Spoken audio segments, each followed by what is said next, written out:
The moment I stepped past the velvet curtain, I knew I'd gone too far to stop. Soft laughter, quiet murmurs, people standing close, moving together in slow, relaxed rhythms. A steady hand found my waist. Another presence stepped in behind me. A calm, low voice murmured at my ear, "Relax, just let go." Lisa had promised I'd enjoy it. I wasn't sure if I believed her, but it was too late to turn back now. Before we begin, I just have one request. Stay till the end. I promise it'll be worth it. And if you enjoy stories like this, hit like and subscribe so you don't miss the next one. I need a man. The words just slipped out, and honestly, I didn't care.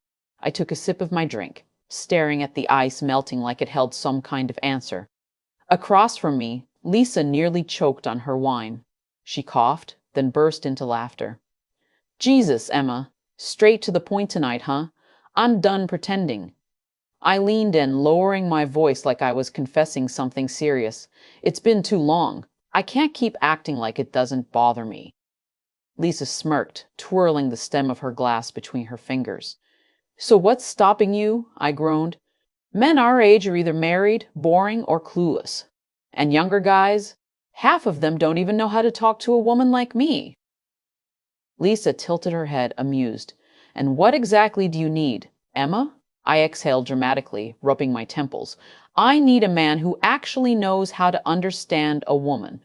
Someone who doesn't ask, "Are you okay?" 30 seconds in. Lisa shook her head, laughing. Damn, someone's in crisis. You have no idea. I sank back in my chair. And don't tell me to get on some app. I don't need another guy sending me a random message at 2 in the morning. Lisa gave me a look. The kind of look that made me pause, like she knew something I didn't. Maybe you're looking in the wrong places. I narrowed my eyes. What's that supposed to mean?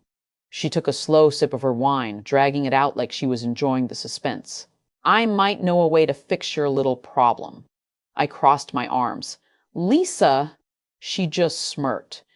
Let's just say there's more than one way to meet the right kind of man. Lisa took another slow sip of her wine, dragging it out just long enough to make me squirm. Lisa, I warned. Just say it. She smirked. Fine, but don't freak out. I scoffed. Please, at this point, nothing shocks me. Lisa leaned in, lowering her voice. You know how I told you Mark and I keep things exciting? I nodded. Yeah, her smile deepened. Well, we share. I blinked. You? What? Lisa shrugged. We're open. We meet new people, try new experiences together. It's fun. I stared at her, waiting for the joke. But it never came. You're serious? Dead serious. She leaned back, watching me like she was waiting for me to run. I should have been shocked. I should have gasped, judged, called her crazy. But instead, I found myself gripping my glass a little tighter. A warm spark of curiosity flickered under my skin. Lisa noticed. See? You're intrigued. I didn't say that. You didn't have to. Her smirk widened. Emma, you just said you're going insane. You need this. I hesitated. Lisa, I don't know. I mean, that's a big step. She reached across the table, her fingers brushing mine. No pressure. Just come. See for yourself. You don't have to do anything. I swallowed hard. The wine felt too warm in my throat. The thought of stepping into that world, her world, was scary. But the idea of another lonely night in my empty bed, somehow that felt worse. Lisa squeezed my hand. One night, Emma, just come with me. No pressure. I let out a slow breath. Okay, Lisa grinned. Good girl. That weekend. I did something I never thought I would. I stood in front of the mirror, smoothing my dress over my hips, my pulse racing. Black, fitted, a little bold, but not desperate. It had been sitting in my closet for years, waiting for a night like this. My hands were unsteady as I reached for my perfume, spritzing it lightly over my neck. The scent settled around me like a quiet promise. My stomach twisted, not with fear, but something far more exciting. I exhaled slowly, but the rush beneath my skin wouldn't calm down. What kind of people would be inside? Would they be watching me? My fingers brushed the hem of my dress, warmth rising in my stomach. I should have been nervous. I was. But beneath it, there was something else, something I hadn't felt in years. A buzz from my phone snapped me out of it. Let me know when you're here. I grabbed my clutch, took one last breath, and walked out the door. 20 minutes later, I stood outside the club alone. No neon signs, no loud music spilling onto the street. Just a sleek black doorway tucked between two high-end buildings. Exclusive, hidden. My phone felt too warm in my hands as I typed, "I'm here." The response was instant. "Good girl. Be right out." I swallowed hard, tucking my phone away. No turning back now. My thoughts spiraled. What if someone recognized me? What if this wasn't like I imagined? What if it was exactly what I needed? The thought sent a slow shiver through me. The sound of heels clicking made me turn. A sleek black car pulled up to the curb, and a moment later, Lisa stepped out, looking effortless as always. She spotted me instantly and grinned. "Look at you," she teased, walking over. "You're glowing already." "Shut up!" I rolled my eyes, but the way she looked at me made my stomach tighten. Lisa hooked her arm through mine. "Come on, let's get inside before you overthink this." She led me toward the entrance, the doors opening before we even reached them. A man in black stood at the doorway, his gaze sweeping over me, calm and observant. "Welcome," he said smoothly. Lisa pressed a hand against my lower back, guiding me gently. A warm, nervous thrill ran through me at her touch. I stepped inside. The bar hummed with low conversations, the dim lighting casting everything in warm golds and deep ambers. The scent of aged whiskey and rich cologne mingled in the air, wrapping around me like an invitation.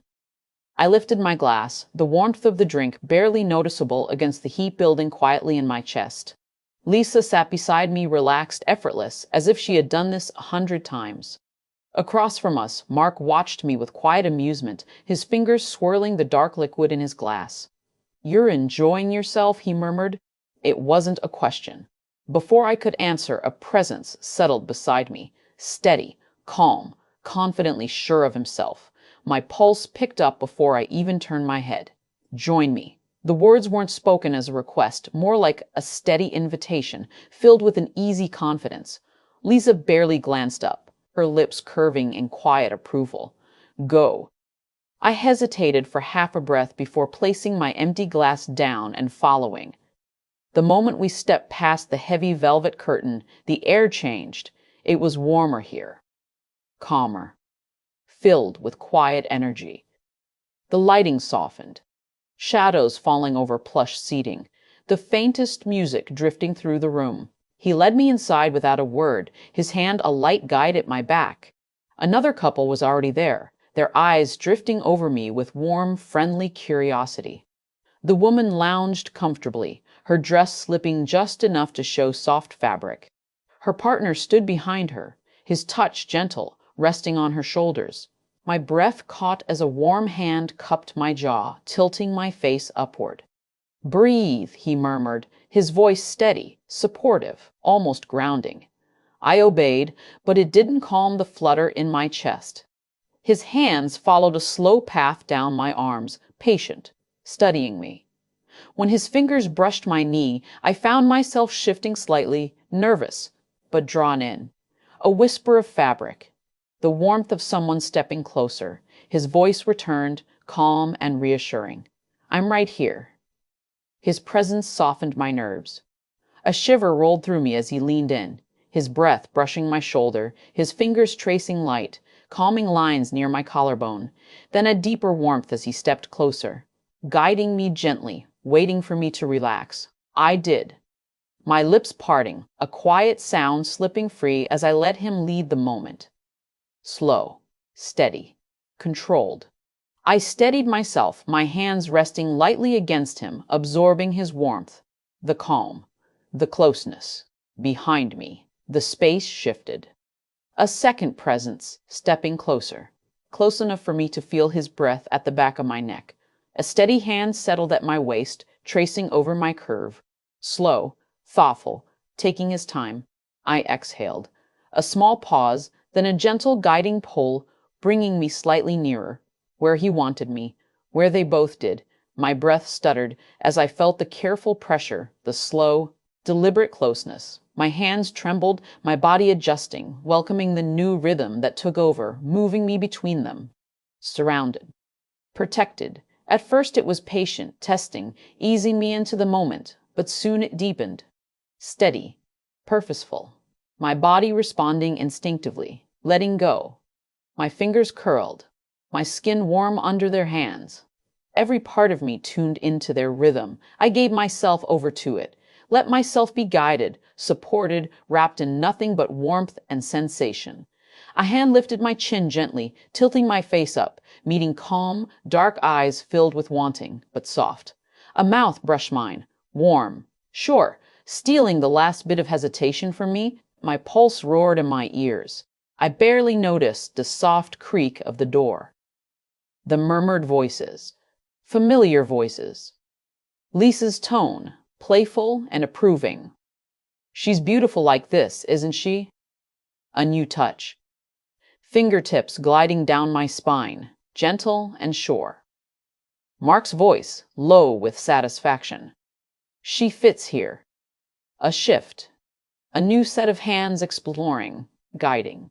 Steady and certain, my mind blurred, my body relaxed fully, giving myself to the movement, the warmth, the closeness, everything. Pulse, warmth, rhythm, breath, the hum of emotion filling the room. I was weightless, unmade, surrounded by hands and voices that steadied me. The rhythm deepened, my body moving between them, every inch of me awake. It built higher, stronger, a fire warming everything in its path until it crested and softened. My body trembled. A wave of release rolling over me again and again. I barely noticed the hand still gliding over my skin. Calming, grounding, keeping me steady. A slow, gentle brush at my shoulder. Another soft touch along my jaw. A quiet murmur at my ear. The room around me was hazy. People still moving, still wrapped in their own moments. The air warm with comfort. Lisa's fingers traced lazily down my arm. Her voice a knowing purr. Told you'd love it. My body still shook lightly, the last waves fading, the warmth of the room clinging to me, grounding me in the moment. I had let go of every fear, every hesitation, and I had loved it. My breath steadied, but my mind raced. The Emma who had walked in tonight felt distant, like someone I used to be. I had stepped into something new, something I never imagined. And now a slow, thrilling curiosity rose inside me, lingering, staying. Lisa's fingers brushed over my arm, her voice smooth with amusement. So, think you'll make this a habit? Some say exploring new sides of yourself is the key to true fulfillment. Others say some lines should never be crossed. But what would you do? Would you take the risk or walk away? Let me know in the comments. I'm reading all of them. And if you enjoyed this, hit like and subscribe so you don't miss the next story. See you soon.